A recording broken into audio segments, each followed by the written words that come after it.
사람들이 자신이 어떤 존재인지 알지 못하면 올무에 걸리기가 쉽습니다. 분수를 알아야 되고 내가 어떤 존재인지 주제 파악을 좀 잘 해야 됩니다. 그런데 특히 하나님을 사랑하는 사람들이 너무나 쉽게 올무에 걸리는 것을 보게 됩니다. 왜냐하면 하나님께서 이루어 주신 일이었는데 그것을 마치 내가 했다라고 생각하기 때문에 그렇습니다. 많은 사람들이 정상에 오르기까지는 참 너무나 열심히 또 최선을 다해서 또 성실히 노력을 합니다. 그런데 정상에 오른 후에 너무나 쉽게 무너져 내리는 것을 보게 되는데요. 정상에 오른 기쁨을 제대로 만끽하지도 못한 채 무너져 버리는 겁니다. 그럼 그 무너짐이 뭐 때문이냐 하면 교만 때문인 거예요. 내 힘으로 내 능력으로 했다라고 생각을 했을 때, 내 어깨에 힘이 들어갔을 때 쉽게 무너지는 것을 보게 됩니다. 그렇기 때문에 사랑하는 선생님 여러분, 우리가 누구로부터 인정을 받을 때 우리는 교만하지 않도록 조심해야 되는 겁니다. 고린도전서 10장 12절 말씀에 보면 그런즉 선줄로 생각하는 자는 넘어질까 조심하라 말씀하고 있습니다. 벼가 익으면 고개를 숙이는 것처럼 우리도 겸손해야 하고, 우리가 하나님의 은혜로 성공하는 삶을 누렸을 때에 우리는 하나님 앞에서 더욱더 하나님을 의지하고 주의 말씀에 순종하는 삶을 살아야 하는 것입니다. 내가 아니라 하나님께서 하셨음을 인정하고 하나님께 영광을 돌려야 하는 것이지요. 오늘 우리가 잘 아는 본문에 등장하는 사람은 기드온입니다. 기드온, 우리가 너무나 잘 아는 사람인데요, 하나님으로부터 귀하게 쓰임을 받은 사람이었지만 그의 말로는 결코 좋지 않았다라는 거예요. 왜 그렇습니까? 하나님의 놀라운 은혜와 축복을 받은 후에 그의 모습이 너무나도 쉽게 교만했기에 바로 무너져 내리는 것을 우리가 보게 되는데요, 오늘 우리는 본문 말씀을 가지고 은혜를 받은 후에 라는 제목으로 함께 은혜를 나누기를 원합니다. 첫째로 우리는 끝까지 하나님의 뜻대로 행해야 합니다. 여러분, 이스라엘 백성들이요, 미디안 족속으로부터 고통을 받고 있었어요. 이 미디안 사람들이 이스라엘 백성들을 얼마나 고통스럽게 했는지, 이 수확철만 되면요 나타나가지고 이스라엘 백성들이 수확했던 모든 것들을 가져가 버리는 거예요. 열심히 농사를 지었는데 내가 가지고 내가 먹어야 할 이 양식을 다 빼앗겨 버리고 말았다라는 것입니다. 그러니까 두려운 존재였어요. 그만큼 이스라엘은 힘이 없었다라는 것 아니겠습니까? 기드온도 포도즙 틀에서 타작을 해야 될 정도로 그렇게 미디안 사람들을 두려워했다라는 것입니다. 하나님은 이런 고통 가운데에 있는 이스라엘 백성들을 위해서 기드온을 사사로 세워 미디안의 손에서 이스라엘 백성들을 구원해 주지요. 미디안 군대가 13만 5천 명이나 되는 대군이었는데 기드온은 고작 300명 가지고 이 대군을 물리치게 됩니다. 엄청난 대승이잖아요. 그래서 사람들이 우와 대단하다, 기드온을 왕으로 세워야겠다라고 이야기를 하는 것입니다. 22절 말씀에 보면 그때에 이스라엘 사람들이 기드온에게 이르되 당신이 우리를 미디안의 손에서 구원하셨으니 당신과 당신의 아들과 당신의 손자가 우리를 다스리소서 하는지라 라고 말씀하고 있습니다. 기드온의 인기가요 하늘을 찌를 듯 솟구쳤습니다. 그렇지 않겠습니까? 평생 자신의 삶을 괴롭혔던 이 미디안 족속을 혼쭐나게 만들었으니 이 이스라엘 백성들의 마음이 얼마나 시원하겠습니까? 그것도 고작 300명이나 되는 인원을 가지고 대군을 물리친 거예요. 그러니 이 기드온, 자신들이 왕으로 삼으면 너무나 편안하고 너무나 안전한 삶을 살 것 같다라는 생각이 들었겠지요. 그래서 모든 사람들이 기드온을 외치기 시작했습니다. 기드온, 기드온, 기드온. 여기를 가나 저기를 가나 사람들이 계속 이야기를 합니다. 누구 이야기를 할까요? 기드온 이야기를 하는 거예요. 기드온. 모든 사람들로부터 인정을 받고 존경을 받고 높임을 받았습니다. 이제 이 기드온을 왕으로 세워가지고 우리가 이 기드온을 받들어 모시겠다, 온 백성들이 그렇게 이야기를 하는 거예요. 그런데 이 사람들의 이야기를 한번 잘 살펴보십시오. 기드온만 섬기겠다고 하는 것이 아니에요. 기드온의 아들, 기드온의 손자까지 우리가 왕으로 세워가지고 우리를 다스려달라고 이야기를 하고 있다는 것입니다.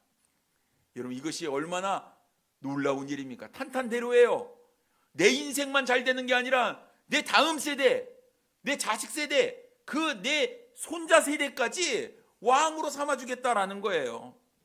여러분, 이런 기회가 내 삶 가운데 주어졌습니다. 여러분, 이 기회를 어떻게 할 것입니까? 놓치면 안 되겠지요. 내가 잘하면 내 자식과 내 손자까지도 잘 먹고 잘 살 수 있는 길이 열린 것이었어요. 이런 기회는 끝까지 잡아야 되는 거예요. 이런 기회 놓치면 바보입니다. 잘 잡으셔야지요. 근데 여러분, 한번 생각해 보십시오. 왜 이스라엘 백성들이 도대체 무엇 때문에 기드온에게 자신들의 왕이 되어달라고 이렇게 이야기를 하는 것이냐 하는 것입니다. 그것도 아들, 손자까지 섬기겠다고 한 이유가 뭐냐라는 거예요. 이스라엘 백성들은 기드온이 자신을 미디안의 손에서 구원했다, 이렇게 생각을 하고 있었다라는 것입니다. 그렇게 말씀하고 있지 않습니까? 당신이 우리를 미디안의 손에서 구원하셨으니 라고 이야기를 하고 있는 거예요. 여러분, 미디안의 전쟁, 미디안 족속과의 전쟁 가운데서 승리한 것은 기드온 때문일까요? 아니었습니다. 이 전쟁은 하나님께서 하신 것이었어요. 근데 인간이 얼마나 어리석은지 모릅니다. 우리 하나님 눈에 안 보이시잖아요. 우리 하나님은 영이시니까. 근데 우리와 함께하고 계시잖아요. 기드온이 절대로 잘나서 전쟁에서 승리한 것 아니었습니다. 하나님께서 다 방법을 가르쳐 주셨잖아요. 어떻게 해야 될 것인지, 무엇을 준비해야 될 것인지, 어느 시간에 어떻게 해야 될 것인지 우리 하나님께서 낱낱이 알려주셨습니다. 그러니까 하나님께서 하신 것이고 하나님의 방법대로 이루어진 일이었다라는 것입니다. 아무리 생각해도 미디안 족속과의 전쟁의 승리는 인간의 힘으로 할 수 없는 것이었어요. 불가능한 일을 하나님께서 하셨다라는 것입니다. 그래서 우리 하나님께서 염려하셨잖아요. 기드온이 이렇게 해서 승리하면 사람들이 이거 우리가 잘나서 그런 거예요. 우리 힘으로 한 거예요. 누구 때문에 한 거예요. 이럴까 봐. 그래서 2절 말씀해 보면 이렇게 기록하고 있습니다. 여호와께서 기드온에게 이르시되 너를 따르는 백성이 너무 많은즉 내가 그들의 손에 미디안 사람을 넘겨주지 아니하리니 이는 이스라엘이 나를 거슬러 스스로 자랑하기를 내 손이 나를 구원하였다 할까 함이니라. 그래서 물을 먹는 시험 이런 것들을 해가지고 결국 300명으로 하잖아요. 300명으로 어떻게 미디안 대군을 이길 수 있겠습니까? 지금 온 백성들이 달려들어도 전쟁의 질판국인데 말입니다. 그런데 이런 하나님의 염려가 사실로 드러나게 된 것이었어요. 이스라엘 백성들이 얼마나 영적으로 어두웠는지 몰라요. 눈에 보이는 것만 보는 겁니다. 그 뒤에서 역사하시는 하나님의 놀라우신 능력과 그 은혜를 그들은 보지 못했어요. 이스라엘 백성들이 사실 미디안의 이 압제를 받게 된 이유가 무엇이었을까요? 그들이 하나님을 섬기지 아니하고 우상을 섬겼기 때문에 그렇거든요. 우상을 섬겼어요. 하나님을 섬기지 않았다라는 것입니다. 자기 멋대로 자기가 원하는 대로 살려고 했을 때에 하나님께서는 그들에게 어려움을 주셨어요. 미디안의 압제를 주셨습니다. 그러면 정신을 차리고 하나님을 바라보고 하나님께 돌아와야 하는 것 아니겠습니까? 그런데 여전히 그들은 하나님보다 이 세상의 힘이 자신을 보호해 줄 것이라고 생각을 하고 있었어요. 특히 이번 전쟁에서 승리한 대승한 기드온이 우리의 삶을 지켜줄 것이다, 이렇게 생각을 했다라는 것입니다. 그래서 말이죠, 인간은 항상 보이지 않는 것보다 보이는 것들을 추구하는 것 같습니다. 영적으로 어리석었던 이스라엘 백성들이 여러분 이 사무엘 시대에 접어들면서 계속해서 인간 왕을 요구를 하잖아요. 우리에게도 왕을 달라. 세상의 모든 나라가 다 왕이 있다. 왜 우리만 없냐? 하나님 말씀하시죠. 너희들의 왕은 나다. 여호와다. 하나님이 너희들의 왕이다. 아니요. 우리에게 인간 왕이 필요합니다. 우리도 왕을 주세요. 계속 요구를 했죠. 그래서 하나님께서 사울이라는 사람을 세워서 인간 왕으로 그들에게 주게 됩니다. 이스라엘 백성들이 생각을 하는 거예요. 우리도 다른 나라처럼 인간 왕이 있으니 우리도 이제 평안하고 안전한 삶을 살겠다.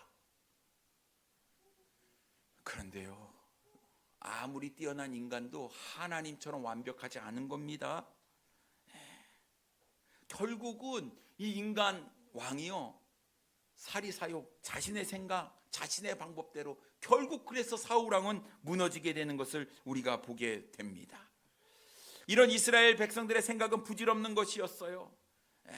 아무리 뛰어난 사람도 하나님 같지 않다라는 것이죠. 이 왕정 제도는 이스라엘 백성들의 생각과는 달리 그들의 안전을 지켜주지 못했을 뿐만 아니라 적지 않은 패단을 가지고 오게 되었습니다. 철떡같이 믿었던 자신의 왕이 자신을 어떤 권력의 도구로 사용을 하는 거예요. 사리사욕을 채우는데 백성들을 이용하게 되는 것입니다. 결국 왕은 주변 나라들로부터 백성들을 지켜주지 못하게 되고 북이스라엘은 멸망하게 되는 이런 안타까운 일을 또 경험을 하게 되는 것입니다. 여러분, 세상의 왕이나 어떤 세상의 권력이나 어떤 물질이나 어떤 제도들이 결코 우리를 지켜줄 것 같아도 못 지켜준다라는 거예요. 그럼 우리가 무엇을 의지해야 되겠습니까? 우리가 누구를 의지해야 되겠습니까? 하나님을 의지해야 된다라는 것입니다. 그런데 하나님이 눈에 보이지 않고 그저 기드온, 야, 우리도 다른 나라들처럼 왕이 필요하니 기드온을 왕으로 세워야 한다라고 이야기를 하는 거예요. 여러분, 이 마음 가운데 정말 기드온을 사랑하고 존경하는 마음 때문에 그들이 기드온을 왕으로 세우려고 했을까요? 아니었어요. 여러분, 이 사람들의 마음은요, 누가 왕이 되든지 상관이 없어요. 사실 나만 잘 먹고 잘 살면 됩니다. 내가 안전하고 내가 평안하면 누가 왕이 되든지 상관없어요. 그런데 기드온이라는 사람이 전쟁에서 승리를 줬다? 기드온이 왕이 되면 내가 잘 먹고 잘 사니까. 사람들의 목적은 다른 데 있는 것이 아닙니다. 나에게 있는 거예요. 내 중심에게 있다라는 것입니다. 그래서 이스라엘 백성들은 기드온처럼 전쟁에서 승리해서 우리를 괴롭힘으로부터, 우리를 다른 나라의 그런 어려움으로부터 극복할 수 있는 사람이라고 한다면 왕이 되면 좋겠다. 그래서 기드온을 택하게 됐다라는 것입니다. 그런데 이 전쟁이 끝난 후에 이스라엘 백성들이 기드온에게 왕이 되어 달라고 부탁을 했을 때 기드온이요, 이것을 단칼에 거절해요. 야, 이렇게 좋은 조건을 거절을 했단 말이죠. 여러분, 이스라엘 왕은, 기드온은 오직 하나님밖에 없다라고 인식을 하고 있었다라는 거예요. 23절 말씀에 보면요, 기드온이 그들에게 이르되 내가 너희를 다스리지 아니하겠고 나의 아들도 너희를 다스리지 아니할 것이요 여호와께서 너희를 다스리시리라. 이렇게 고백을 했습니다. 얼마나 멋진 고백입니까? 사람들이 다 나를 높일 때, 아니 내가 아니고 우리 하나님께서 하셨다, 이렇게 얘기하는 거 정말 멋지지 않습니까? 연예인들 중에 많은 크리스찬들이 있는데 이 무슨 상을 받았을 때 나와가지고 참 나를 구원해 주신 하나님께 영광을 돌립니다, 이 상을 드립니다, 뭐 이렇게 하니까 참 좋더라고요. 누가 저한테 상을 안 주니까 저도 그럴 뭐 인사말을 준비한다고 해도 뭐 할 게 없지 않습니까? 어떤 자신의 분야 가운데서 성공을 했을 때 자신의 이름을 높이지 아니하고 참 주님의 이름을 높이는 것이 그게 쉽지 않은 일인데, 그렇게 고백하는 모습을 볼 때 참 도전이 됩니다. 우리도 이런 고백을 할 수가 있어야 되리라고 믿습니다. 내가 아니라 우리 주님께서 하셨다. 내가 아니라 우리 하나님께서 하셨다. 나의 나된 것, 이게 다 하나님의 은혜입니다. 이 모든 것이 다 주님의 은혜예요. 이렇게 얘기할 수 있는 그런 믿음을 우리가 가졌으면 좋겠습니다. 우리는 근데 조금만 잘하면요, 내가 우쭐해지잖아요. 아이고 아니에요 하면서도 우리 마음은 그래 나 정도 되니까, 이런 마음들이 사실 우리 마음 밑바닥에 깔려 있는 것 아닌지 모르겠습니다. 모든 사람이 다 나를 왕으로 삼겠다고 할 때 좋다고 넙죽받아서 자신이 왕이 돼서는 아니 되는 것입니다. 이것은 하나님의 뜻이 아니었어요. 그래서 기드온은요, 이거는 아니지, 하나님께서 우리를 다스리시지, 하나님께서 너희를 다스릴 것이다 라고 이야기하는 이런 모습 가운데에 우리가 깨닫는 바가 있습니다. 다수결이라고 모든 게 다 좋은 것이 아니에요. 모든 사람들이 그렇게 얘기를 한다고 그것을 따라가면 안 되는 것입니다. 우리의 삶의 기준은 오직 하나님의 뜻, 하나님의 말씀이 되어야 하는 것이죠. 그래서 나는 늘 하나님 편에 서서 하나님의 뜻을 헤아리고 내가 끝까지 하나님이 원하시는 그 길을 내가 가겠다, 우리가 결단하고 다짐하는 그런 마음이 우리에게 필요한 줄 믿습니다. 그렇다고 한다면 사랑하는 성도님 여러분, 여러분은 지금 무엇을 여러분의 왕으로 섬기고 계십니까? 여러분 자신입니까? 아니면 하나님입니까?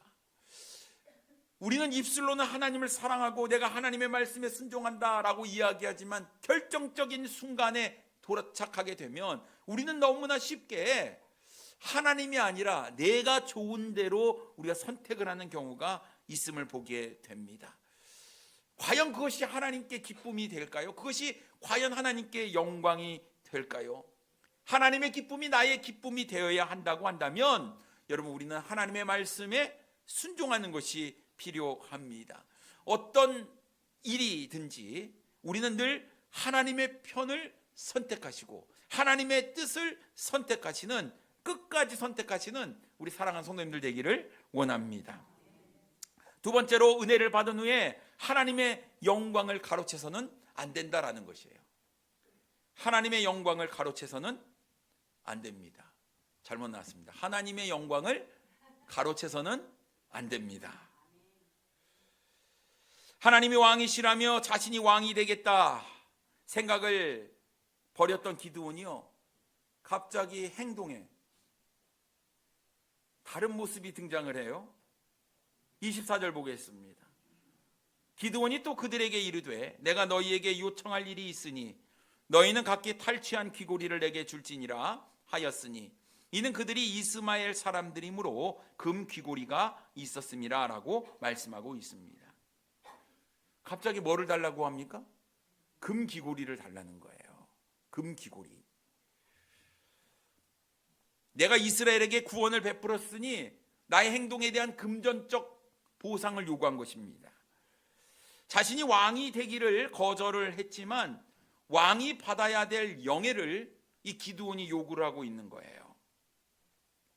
그 이스라엘 백성들이요, 기드온의 요청을 이렇게 받아들였어요. 왜냐하면 어차피 자신은 기드온을 왕으로 세우려고 했잖아요.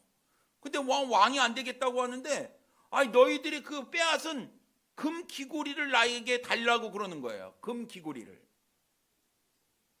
그 어차피 빼앗은 건데 뭐 충분히 줄 수 있지 않겠습니까?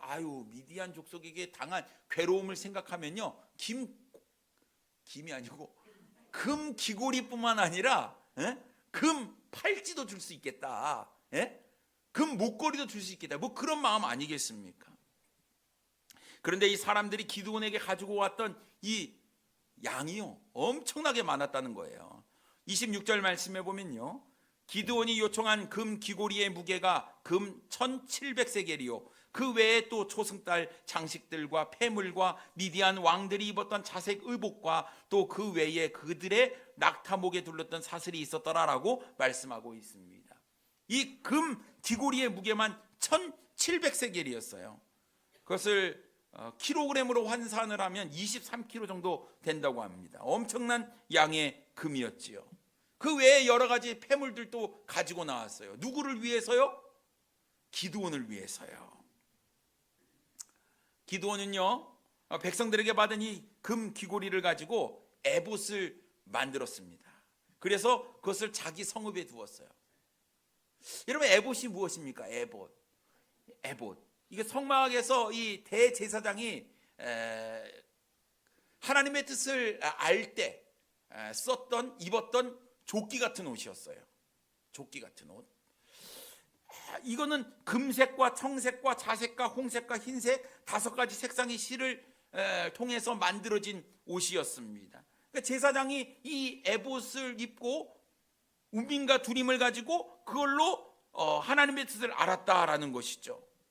그런데 지금 기드온이 이 에봇을 만들었어요. 금색, 청색, 자색, 홍색, 흰색 이 5가지 실로 짜서 만들어야 하는데 뭘로 만들었다고요? 금으로 만들었어요. 금으로. 뭐 이왕 하나님께 드리는데 여러분 천이 좋습니까? 금이 좋습니까?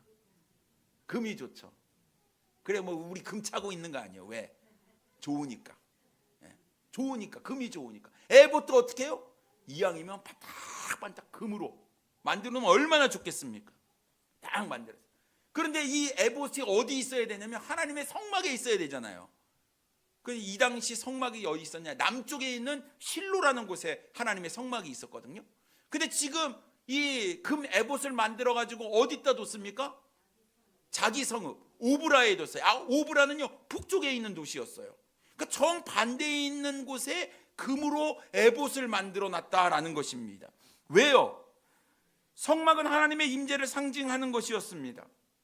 백성들이 이 성막으로 와서 하나님께 제사를 드려야 되는 것이, 하나님의 뜻을 알고 하나님의 인도하심을 받아야 하는 이 백성들이 눈이 어디로 갈까요? 이제 실로에 있는 성막으로 가는 것이 아닙니다. 이왕이면 보기에 좋은 거, 사람들이 보기 좋은 게 좋다니까요. 그래서 금 에봇 있는 기드온이 있는 오브라로 가게 된 것이었어요. 여러분 도대체 기드온이 왜 이런 일을 행했는가? 성경은 정확하게 오늘 본문에서 이야기를 해주지 않고 있습니다만 우리가 조금만 생각해 보면 그 이유를 우리가 유추해 볼 수가 있다라는 것이에요. 기드온이 가지고 있었던 탐욕 때문이었습니다. 하나님이 왕이시라며 이 여호와 하나님을 높이는 것 같았지만 사실은 자신이 높아지고 싶었던 것이었어요. 백성들의 제안을 그는 거절했지만 속마음은요 왕이 되고 싶었던 것이었어요. 그래서 실로에 있는 이 성막, 제사장, 에봇, 내가 있는 이 오브라, 내 중심으로 뭔가를 이끌어가야 되겠다. 자기 성읍에 금으로 에봇을 만들었다라는 것이에요. 사람들이 눈에 보이는 것을 따라갑니다. 그래서 금 에봇이 있는 곳에 갖고 금 에봇을 우상처럼 섬기게 되는 거예요. 에봇이 중요한 게 아닙니다. 하나님이 중요한 것이었어요. 그래서 사람들의 눈은 금 에봇에 머무르게 됐다라는 거예요. 기드온은 철저하게 천으로 만들어진 에봇보다 더 화려하고 멋지게 금으로 에봇을 만들어 놓고 이스라엘 백성들이 자신에게 와서 자신에게 인도함, 지도함을 받기를 원했던 것이죠. 이것은 입으로는 내가 왕이 아니고 하나님께서 왕이라고 하지만 실제로는 내가 왕이 되고자 하는 그런 마음이 그에게 있었다라는 거예요. 철저히 하나님을 이용해서 자기의 지위를 강화시켰던 이 기드온의 모습을 보게 됩니다. 그 결과 어떤 일이 벌어졌습니까? 27절 후반부 말씀에 보면 온 이스라엘이 그것을 음란하게 위함으로 그것이 기드온과 그의 집에 올무가 되니라 말씀하고 있습니다.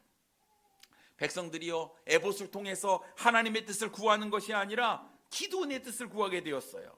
백성들은 하나님을 섬기는 것이 아니라 에봇을 금 신상 우상처럼 섬기게 되었다라는 것입니다. 결국 이것은 기드온 가정의 올무, 또한 이스라엘 백성들에게 우상 숭배를 하게 만드는 올무가 되었다라는 것입니다. 여러분 올바른 길로 이끌어야 될 지도자 사사였던 이 기드온이 오히려 사람들을 잘못된 길로 이끌게 되었습니다. 28절에 그런데 이렇게 말씀하고 있어요. 미디안이 이스라엘 자손 앞에 복종하여 다시는 그 머리를 들지 못하였으므로 기드온이 사는 40년 동안 그 땅이 평온하였더라. 40년 동안 평안이 있었대요. 이 평안이 있었으면 됐지 뭐. 우리가 평안을 요구한 거 아니야. 평안하니까 됐다 이렇게 생각할지 모르겠습니다만 여러분 오히려 이스라엘은 계속해서 타락해져 갔다라는 것입니다. 우리가 읽지는 않았지만 33절로부터 35절 말씀에 보면요, 기드온이 이미 죽음에 이스라엘 자손이 돌아서서 바알들을 따라가 음행하였으며 또 바알브릿을 자기들의 신으로 삼고 이스라엘 자손이 주위의 모든 원수들의 손에서 자기를 건져내신 여호와 자기들의 하나님을 기억하지 아니하며 또 여룻바알이라 하는 기드온이 이스라엘에 베푼 모든 은혜를 따라 그의 집을 후대하지도 아니하였더라 말씀하고 있습니다. 비극이죠. 이스라엘 백성들이 뭐라고 그랬습니까? 당신과 당신의 아들과 당신의 손자까지도 우리가 섬기겠다고 이야기했잖아요. 그런데 이스라엘 백성들의 머릿속에 기드온의 존재가 사라져 버렸습니다. 기드온이 이스라엘에게 베푼 모든 은혜를 따라 그의 집을 후대하지 않았다라고 성경은 기록하고 있어요. 놀라운 사실은 여러분, 기드온이 여호와께서 너희를 다스릴 것이라고 하면서 왕의 자리를 거절하고 나서 불과 몇 구절 만에 이러한 일이 벌어졌다는 사실이에요. 여러분, 사람의 마음이 어떻게 이렇게 빨리 변할 수 있느냐 하는 겁니다. 막 오늘은 막 성령 충만, 막 항상 기뻐하고 막 얼굴에 감사가 넘치는데 내일 되면 우리가 이렇게 변하는 이유가 뭘까요? 왜 이렇게 조속하게 마음이 변하냐 하는 것입니다. 여러분, 우리가 깊이 묵상해야 될 부분이 바로 이것이 아닐까 싶습니다. 우리가 하나님께 은혜를 받으면 우리가 더 하나님을 잘 섬기고 하나님을 영화롭게 하는 삶을 살 것이라고 생각을 하는데, 하나님을 기쁘시게 하는 삶을 살 거라고 우리가 다짐을 하는데, 하나님의 은혜를 받은 후에 우리가 너무나 쉽게 넘어질 수 있다는 거예요. 그 영광이 계속해서 하나님께 뒀으면 사실은 무너지지 않을 텐데, 하나님이 아니라 나에게 두었을 때 우리는 은혜 받은 후에 쉽게 넘어진다는 것이지요. 나도 모르는 사이에 교만이 스물스물 올라오는 거예요.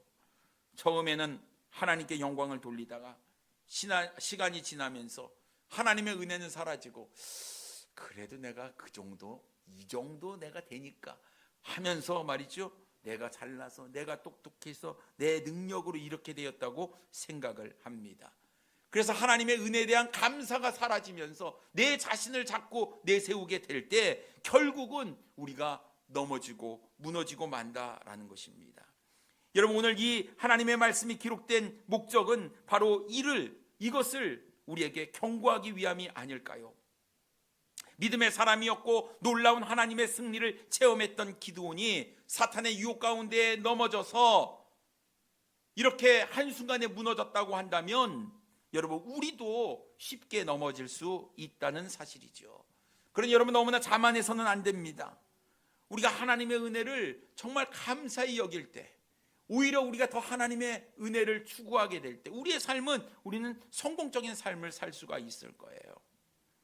내가 하나님의 은혜로 좋은 학교에 들어갔을 때, 이제는 하나님께서 나에게 이 기회를 주셨으니 열심히 공부를 해야겠다며 우리가 하나님의 일을, 하나님을 섬기는 것을 등한시할 수가 있는 거예요. 내가 하나님의 은혜로 좋은 직장에 들어갔을 때, 내가 직장에서 인정받아야 한다며 하나님의 일을 내가 소홀히 할 수가 있는 것입니다. 오히려 내가 하나님의 은혜가 우리의 발목을 잡아버리고 우리의 믿음을 타락시킬 수 있는 거예요. 참 아이러니한 거 아니겠습니까? 내가 은혜를 받았는데 더 쉽게 넘어지는 거. 기드온이 그랬다고 한다면 우리도 그럴 수 있다라는 거예요. 그러니 여러분, 하나님의 은혜와 축복을 내가 받은 후에 우리는 정말 주의해야 되는 거예요. 하나님의 은혜를 받았을 때 우리의 믿음은 더욱더 깨어 있어야 하고, 사탄의 유혹을 우리가 경계할 수 있어야 하는 것입니다. 사탄은 항상 은혜의 뒷자리를 노리면서 우리가 이런 사탄의 유혹에 미혹될 경우 회복하기 어려운 심각한 문제가 우리의 삶에 찾아오게 된다는 것이지요. 그래서 여러분, 우리가 깨어있지 아니하면, 우리가 근신하지 아니하면 우리는 넘어질 수밖에 없는 존재다라는 것이에요. 우리가 그토록 하나님께 은혜를 간구하지만 막상 하나님께서 우리에게 은혜를 줬을 때 그 은혜 때문에, 그 은혜를 받은 후에 우리는 넘어질 수 있다는 것이죠. 그래서 베드로 전서 5장 8절과 9절에 이렇게 말씀하고 있습니다. 근신하라, 깨어라. 너희 대적 마귀가 우는 사자같이 두루다니며 삼킬 자를 찾나니. 그 다음이 중요해요.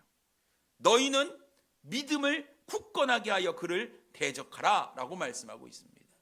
사탄의 유혹은 계속해서 될 것인데, 여러분, 우리가 하나님을 찾고 하나님을 높이지 아니하고 내 자신을 높이게 될 때, 그때는 우리가 넘어질까 주의해야 될 때가 아닐까 싶습니다. 사랑하는 성도 여러분, 주님의 은혜, 주님의 축복을 받은 후에 내가 계속해서 잘해야 될 텐데, 여러분, 내가 교만해지면, 자만해지면 넘어질 수 있다는 사실을 우리는 분명히 기억해야 될 줄 믿습니다.